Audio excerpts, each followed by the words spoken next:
Episode 40 of 52 Axe Patterns. I'm Ed with Redbeard Knife and Tool, and this is my story about the intricacies of restoring and hanging 52 different axe patterns. There's something intimate about bringing an old axe back to life. Some have been through a lot, and some haven't. And giving them new purpose, whether it's hanging them on a wall or putting them back into service, I get to change their history. Every axe has a story.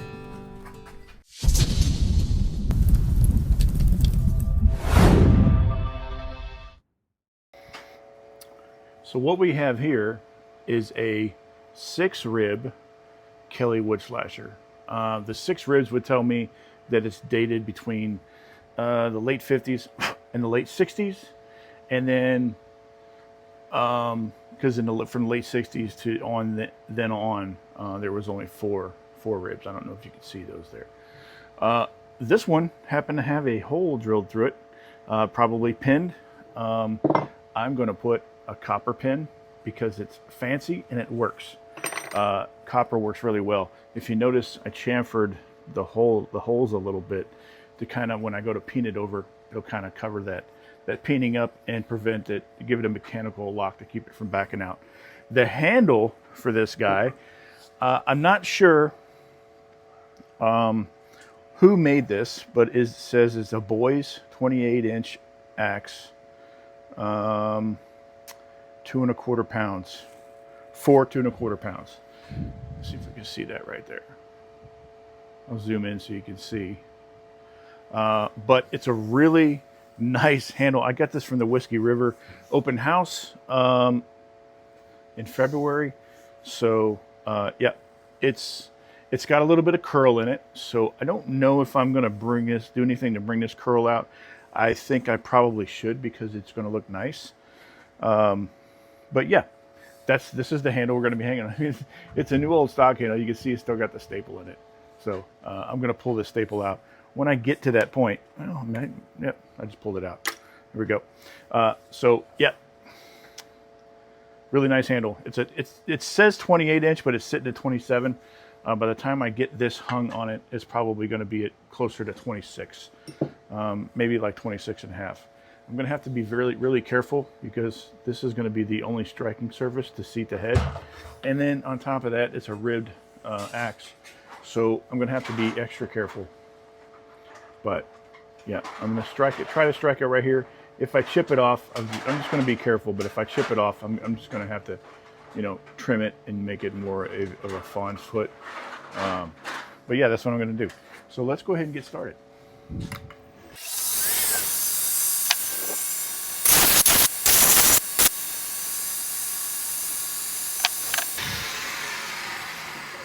I'm going to bring you over to my vise because I forgot to chamfer the bottom of this, and I'm going to show you how I do that. So if you notice, it has really sharp ridges on the really sharp edges, and I'm going to take off the first couple of, maybe like 1/4 inch of the ribs. That way it'll kind of give it a good head start and ease the ridges into it.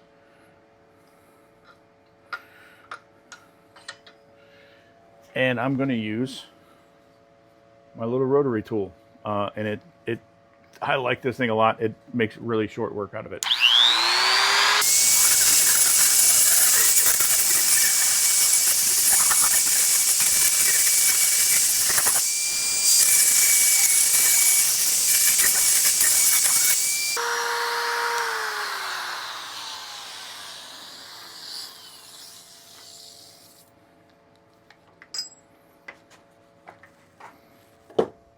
All right, since I have this thing, I'm going to show you how it turned out. But you can see it's way better. But since I have it here at the vise, there's a little bit of paint on the bottom and a little bit of paint on the top. I'm just going to get my wire wheel and just take the rest of that paint off because this has already been stripped of the paint. So I'm just going to kind of make it match. Yeah.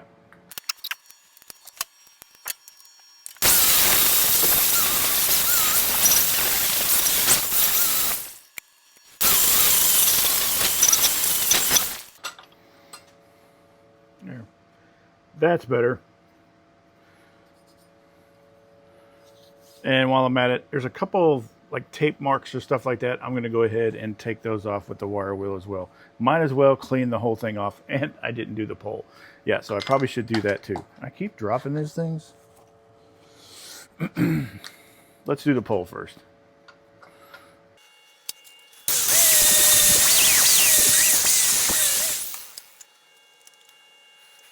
I'm going to wait to do that basically because I'm going to use the wire wheel to get it cleaned off after I handle it because I'm going to end up bluing it later.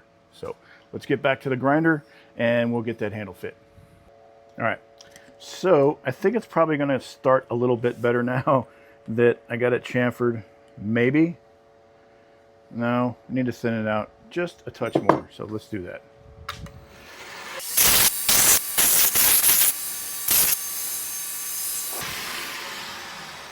All right, we got it going on. So let's give it a couple more pops.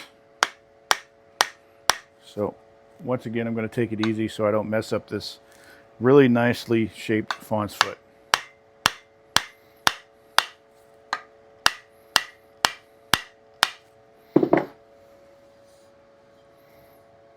All right, so that's actually pretty spot on. It's kind of closed a little, so I'm just going to pop it on my piece of wood. Now it's too far open. Kind of want it in a neutral position. Yeah, that looks good. So we got a little bit of curl under here. We'll have to check that out.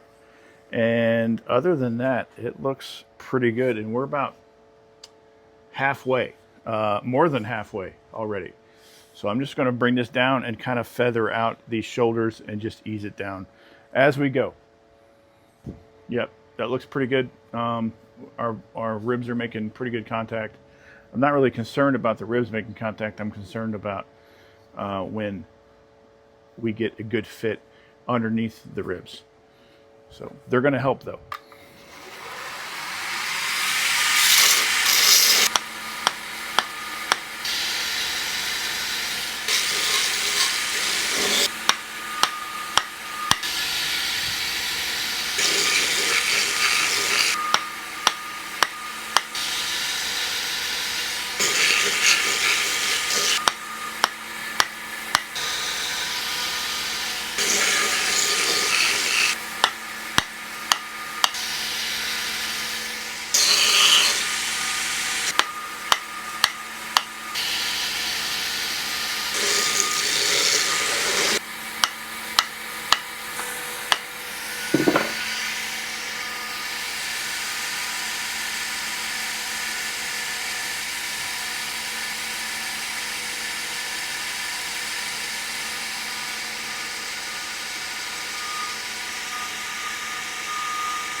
All right, I am going to stop right there. It took me a minute to figure it out, but I was like, yeah, that's good right there where it's at. So, yeah, let me pop this off and we'll get this shoulder cleaned up and then we'll start working on the wedge. I don't need to clean up the shoulder, so I'm going to put this on the bench and just leave it sit there waiting on us and get the wedge made. For the wedge, I'm going to be using a wedge that was sent over to me from Nate over at Iron Ox Axe and Tool. Super good dude. He just, from when he sent me a care package. And yeah, I like, dude, you should check out his content. I like Nate a lot. But yeah, here it is. Apple wedge. I like, so apple's pretty tough once it dries. It's very, here how audible it is. So I'm gonna peel off this label that he put on for me. But it's very hard, which is really good because it'll push the handle out past the ribs, and it'll seat a little bit better that way. But let's see where we're at as far as where that goes. Cut that little bit off. Let's do this side.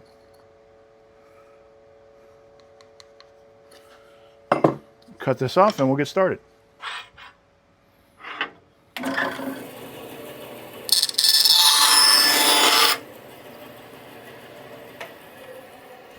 Save your wedge, kids. All right, so this is, I'm pretty excited. This is going to be a super nice wedge. Let me put my platen out.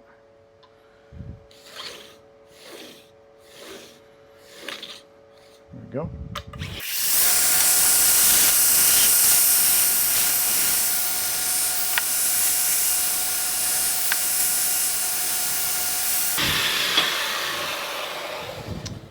Yeah, so that was super easy. Let's go ahead and, while the grinder is in this position, let's go ahead and get it sharpened. And we'll talk about this edge. It's somewhat comical, if I was being honest. Let's see, that's 120, 80, 60. So we're going to start with 36, and I will show you why. Because this thing, it looked like somebody was trying to chop rocks with it. So we're going to have to bring the bit back all the way until we get this. It shouldn't be that bad because it's pretty thin. Also, because it's a smaller axe, definitely going to have to make sure I keep it cool. So after every sharpened pass or change of the belt, I'm going to get it cooled off.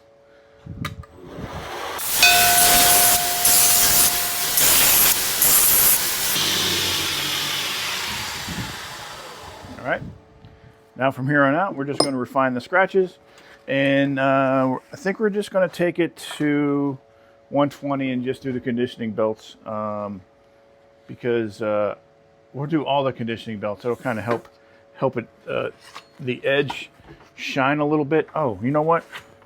I want to. So it looked like someone just hammered the crap out of it right there at the top. So while I have the 60, I'm going to clean up that little mushrooming right on top. And then I'm going to finish the edge.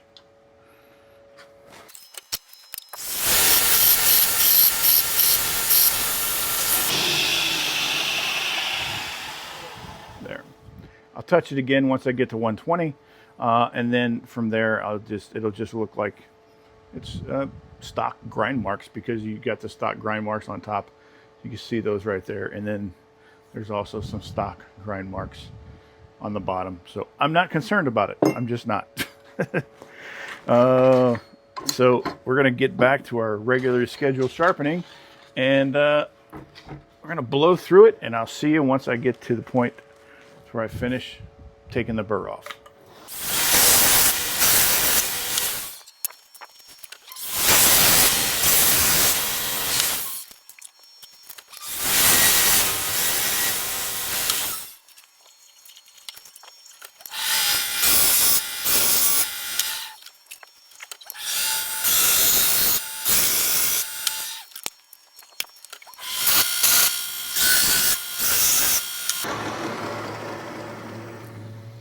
All right, I just finished the fine conditioning belt. I'm going to leave the ultra fine and then the polishing belt, the buffing belt, to remove the burr. I'm going to save that for after I blew it, because then I'll be able to bring out the bevel. It'll gleam a little. So yeah, so I'm going to go wire wheel this off, and then the next time I see you, I'll be over there at the work table. All right, I found this is what's working for me a little bit better.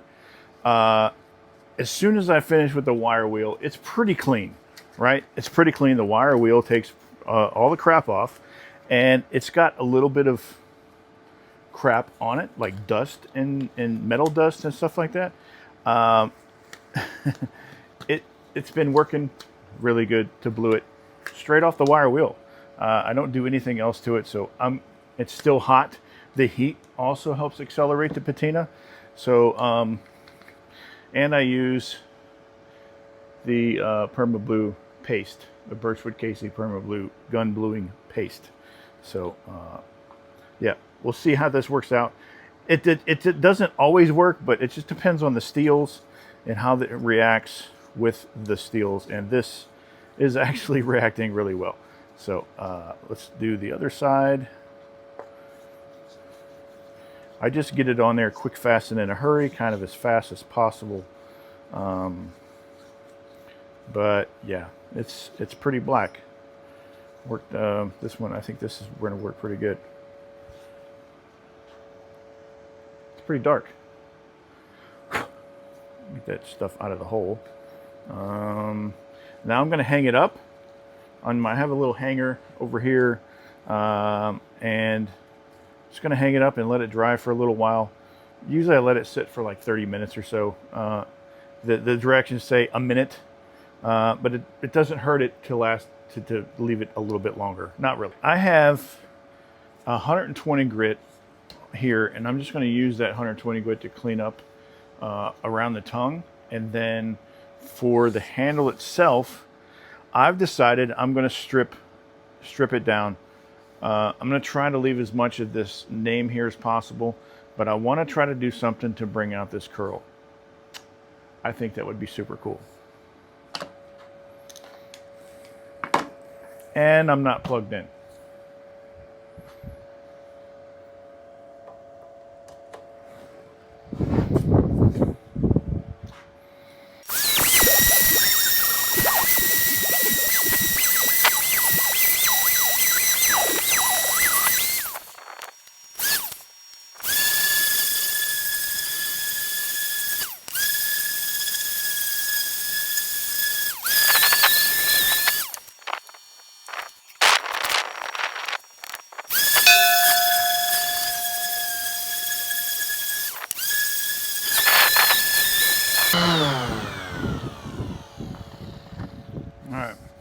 I think I'm good with that. I'm going to wipe this dust off and get my aqua fortis and see if I can bring this curl out. But it is very, very tight curl all the way down, and I think it's going to look amazing.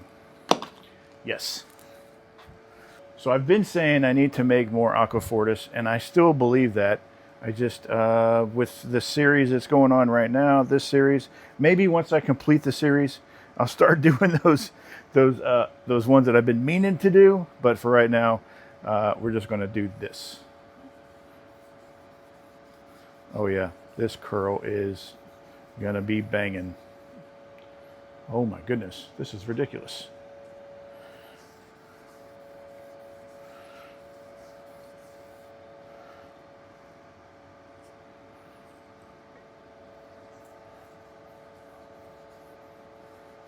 This handle is absolutely gorgeous.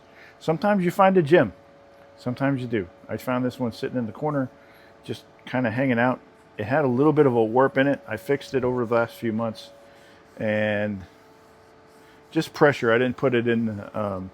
It was just a slight warp. So I just kind of put it on the table with a couple of blocks. You might have seen it clamped to the table last few episodes.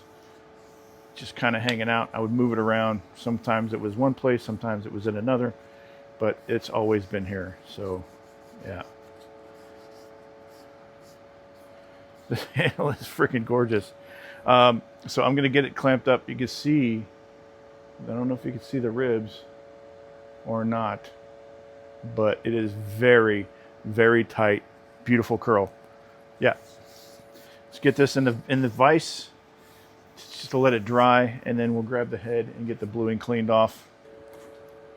All right, she looks pretty black.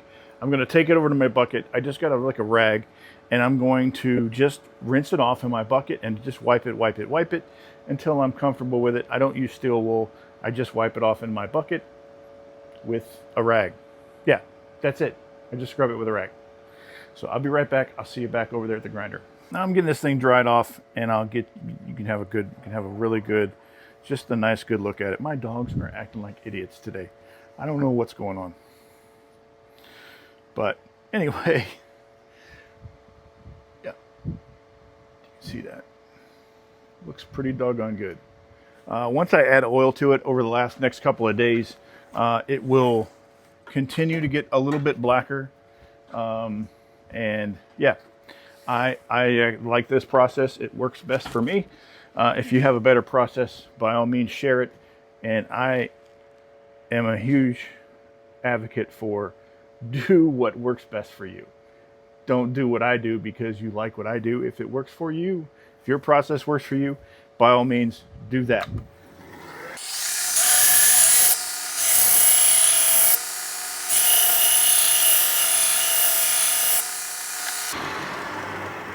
So this was the ultra fine conditioning belt. I used it just to take off the bluing and to refine the scratches on the edge just a little bit. And then this is the buffing belt or polishing belt. And this is what I use to take off the burr and to give it just a little more luster.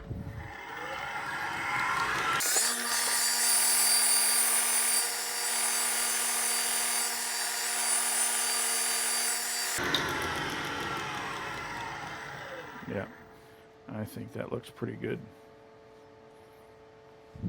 Check that out. And I like how the edge is steel colored and that it just, yeah, it gives it a really clean look and I dig it. Let me go get my blow dryer, heat gun, and we'll get this handle heated up. I'm just going to take the rag and just kind of burnish it a little. Knock off the rough edges. And you could do this on on regular handles too. Just a rag or a blue jeans, a blue jean rag, a denim rag, or a also works is fine steel wool. Will do the same thing. It's just less aggressive. Anyway, let's get this thing heated up.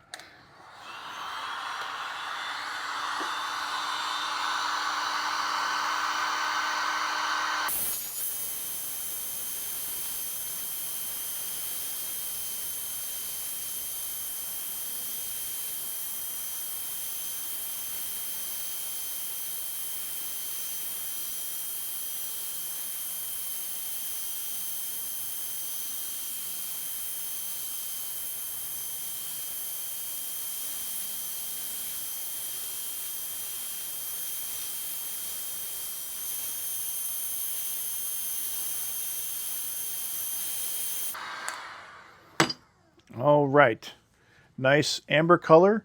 I gotta admit, it's a lot less dramatic than what I expected. So let's hope that when I add oil to it, that it's going to pop a lot louder. But we are ready to hang an axe. So let's head back over to the table, and we'll get this thing hung. I'm excited. Yeah. All right. So yeah, let's get this thing hung up, and I am excited. You know what? This thing's still hot, so I'm going to let it finish cooling off and go take a sweat break. So I'll be right back. All right, I took this thing in here with me and inside with me so to cool it off a little bit faster, and it seems to have done a pretty good job. So let's get this thing back on the head.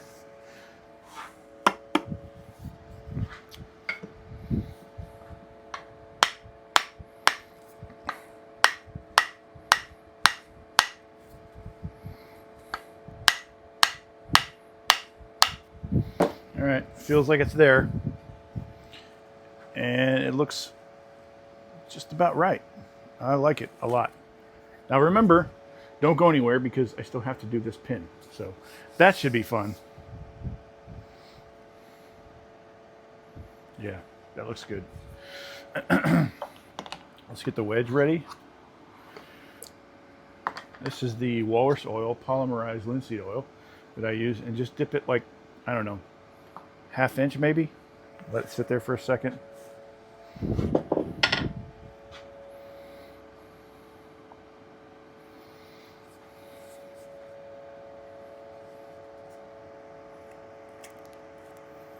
There we go. It's in.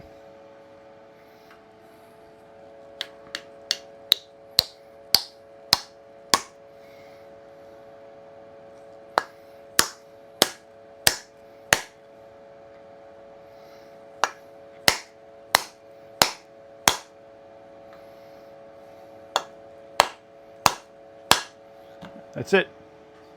We're there. Got pretty good expansion. I'll take it to the bandsaw and get it cut off. Yeah, that looks really good. I'm gonna hit it with 120, and that should be it.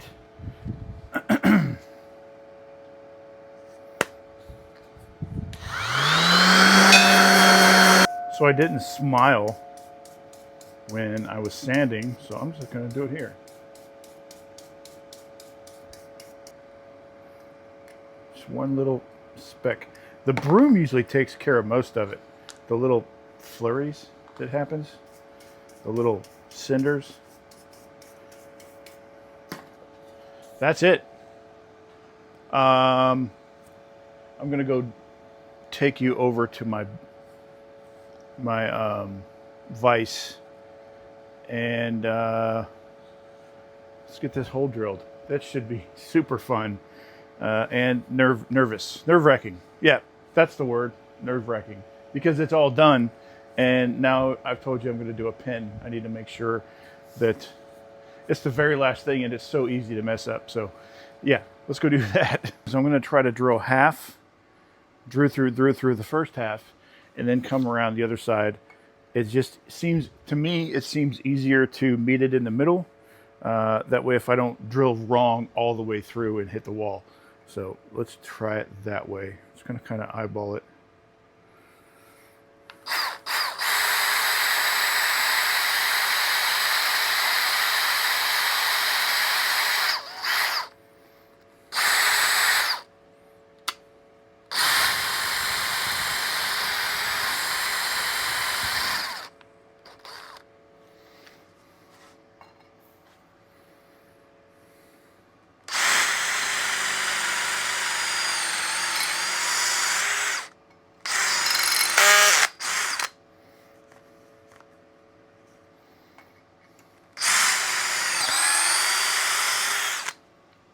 We made it.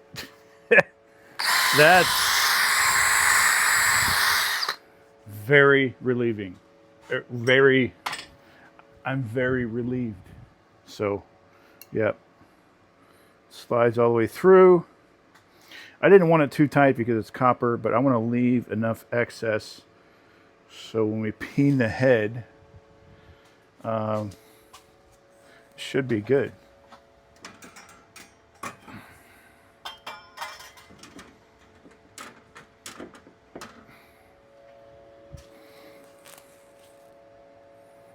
Just about right there. That should be good. I'm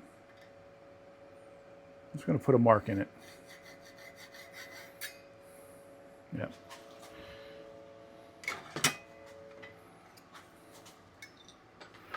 I'm going to put this over there on the table.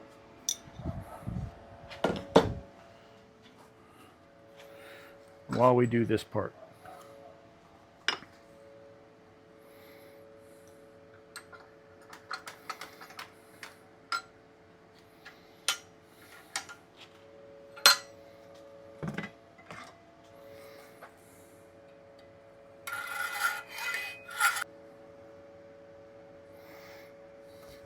There. So I'm going to round off both of these corners. That way when I go to peen it, there's no mushrooming or any other lips. So I'll show you how I do that.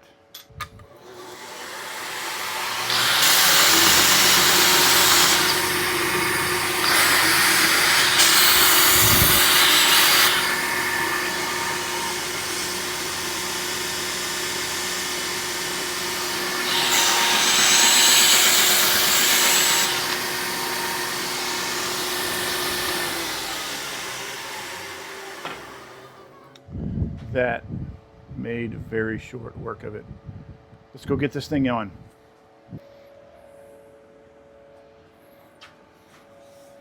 I don't know what happened, but it happened again, or maybe I didn't hit record, but I just set the rivets. You can see right there. I really wish I would have showed you guys that. Because I enjoy that process quite a bit. And then I oiled it, so we're done. And we have some really nice curl. And I was just... I think my phone is overheating. I don't know. But anyway, I was just saying, got the rivet in, or the pin, and I got it peened over. And yeah, I am super excited. And I was just saying about a lottery ticket, you know, you don't really know if it's going to pan out. You do all the steps that you think it's going to make it work, and then it works. The curl showed up, and I am stoked about it. So yeah, let me get this thing wiped down, and I'll be right back. Episode 40 is in the books with this Hudson Bay pattern axe. This is the 2.5 pound Boys Kelly wood slasher, Boys wood slasher, Boys wood slasher, Hudson Bay, made by Kelly. Yeah. And I am super excited how this turned out. This is a 798 28-inch Boys axe handle. It says 4 2.25 pound, but it worked out pretty good for this 2.5. I blued the head, put a brass pin right there so it's through and through, right? And then also I noticed it had some curl in it, so I stripped it, added some aqua fortis, and the curl showed up in droves. So I am extremely excited how this turned out. I wasn't sure if it was going to work because it didn't seem like it was going to work after I added that first coat of, well, I only did one coat of aqua fortis, but after I heated it up, I was like, man, I don't know if it's going to work. I'm glad I did it. I'm glad I did it. It worked. So let me know what you guys think. Let me know if you think I can improve on something, or if you'd have done something different, or if you just like what I did. You know, either way, I'm excited. This is episode 40 of 52 Axe Patterns, the Hudson Bay. 12 more. I am excited. This was an absolute banger. I wasn't expecting this when I started to turn out the way it did. But I am very excited how it turned out. Best way to support my channel is to like, share, and subscribe, and comment. And I appreciate you guys hanging out. I truly do. Especially to all the people that comment every week. I am very appreciative for everyone. That's it. That's all I got. Episode 40, the Hudson Bay. You guys have a good day.